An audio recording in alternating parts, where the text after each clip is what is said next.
When thinking back to my earliest memories, nothing is concrete.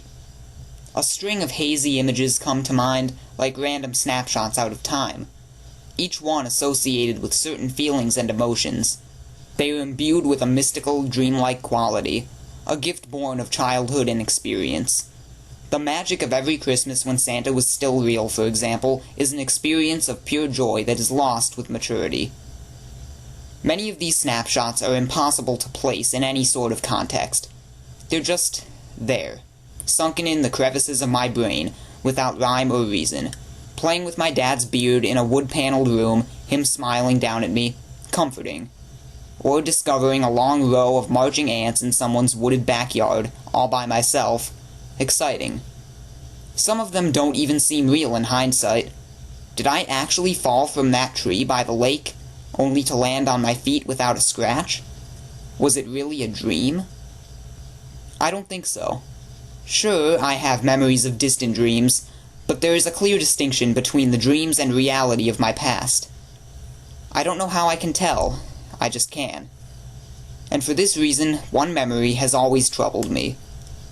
The experience was so surreal, and yet certain details stand out with marked clarity. I'm not exactly sure when it happened. I couldn't have been older than 5 or 6. My brother and I were sleeping in our bunk bed. Because he was older, he got the top bunk.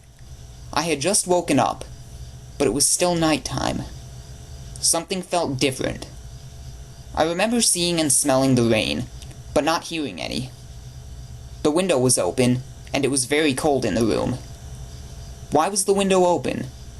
The curtains were gently flapping, but there was no breeze. The quiet was so intense, it buzzed through my ears.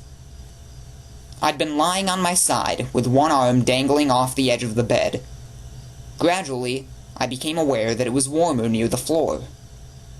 I felt some kind of heated breeze gently strike my hand, coming and going in short bursts. Finally, I recognized it as someone's breathing. Then the woman slid out from under my bed. The nightlight showed that she had long blondish hair and wore a white nightgown, and in the dimness I thought it was my mother. I wasn't at all scared. It's funny how a child's mind works. What's Mommy doing under the bed? Must be getting something, or checking for monsters. I was too tired to say anything and remained motionless, watching. The woman was on her back, but her face stayed in the shadows. She rolled over and crawled on all fours to the far end of the bed, then glided up the ladder to the top bunk. Her every movement was silky smooth and completely silent. She reminded me of a white ribbon dancing in the wind. I closed my eyes and fell back to sleep.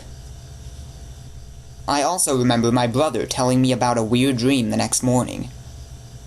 He dreamt of a woman who lived under the floor and came out to play at night in the rain. When her clothes got soaked, she went back inside and would whisper things to anyone who was sleeping. It became a recurring dream for him until our family moved out of that house. Strange what the brain chooses to remember.